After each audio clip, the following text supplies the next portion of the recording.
Burning Man Festival is out there in more ways than one. To get there, you have to travel down a 2-lane highway in the desert.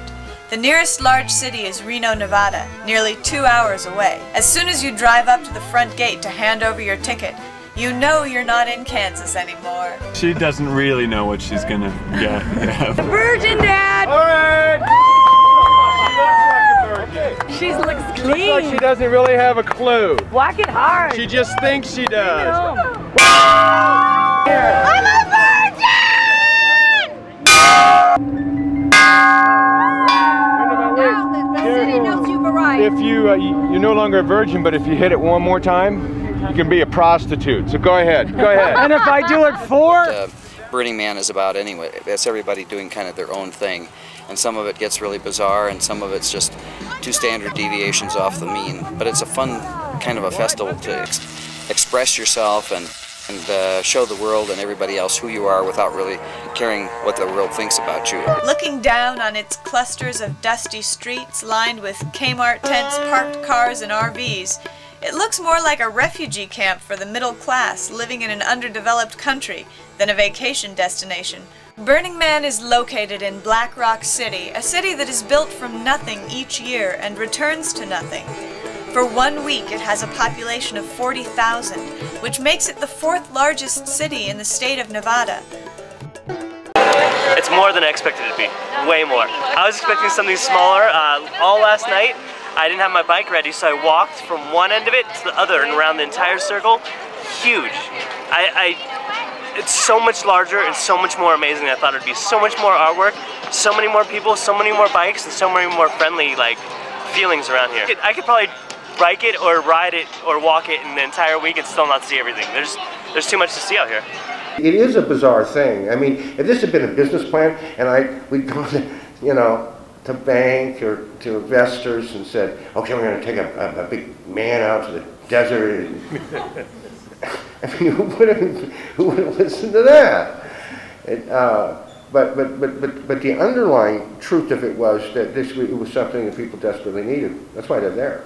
An interesting aspect of Burning Man is what is called the gift economy. Would you like a pancake? Cashless society, and we felt that this was a good way. People getting up in the morning probably wouldn't want to cook or anything, so having pancakes would be a good idea to help out our neighbors.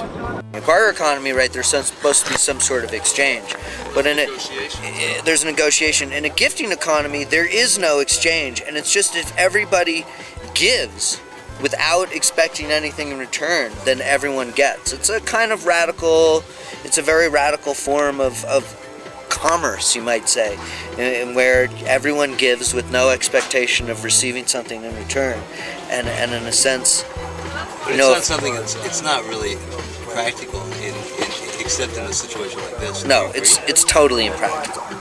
Absolutely impractical. But it's amusing for a week. Not only is nothing for sale in Black Rock City except coffee and ice, there's no advertising allowed within the city limits. This truck has a comic billboard on its side, and here there's a half-hearted attempt to cover up the van rental logo. How could you sell this thing out? The very demographic, the customers you're delivering to somebody would walk away. You can't sell it out. Maybe you could hoodwink some corporation into thinking you were delivering them customers. Who'd buy it? For a resort city and vacation destination, the weather is not ideal. You are always at the mercy of dust storms with 70-mile-an-hour winds. They can come at any moment without warning. This group of people here is probably 2 or 3 standard deviations off the mean. This is a very special group of people. Not everybody and his brother comes rolling in here.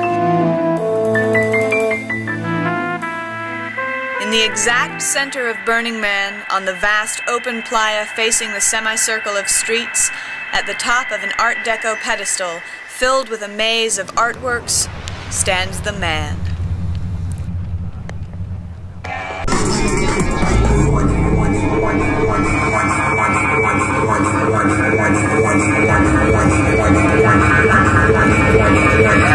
Imagine an 8-foot crude wooden statue of man is set on fire on a beach in San Francisco, and a few dozen people dance around it. Nearly 2 decades later, the man is several times larger, and 40,000 people dance around the man.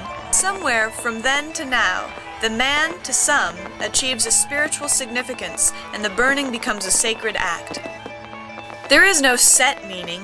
Some people regard it as a symbol of some divine being, a transcendent form, or the man, the authority figure holding them down.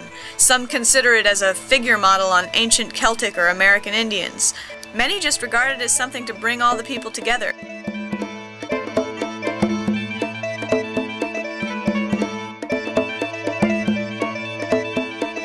After the burn, it only gets weirder.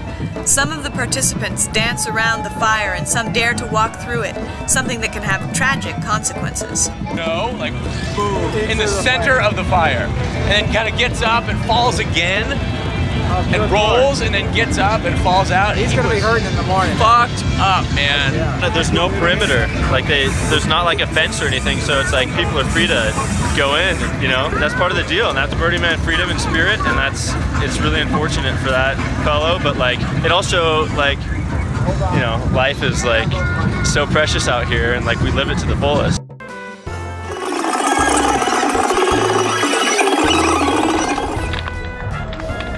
After the burn, controlled fires are set and people burn whatever they don't want to take out with them, and the creed of "without a trace" goes into effect as everyone breaks down their camp and leaves nothing behind.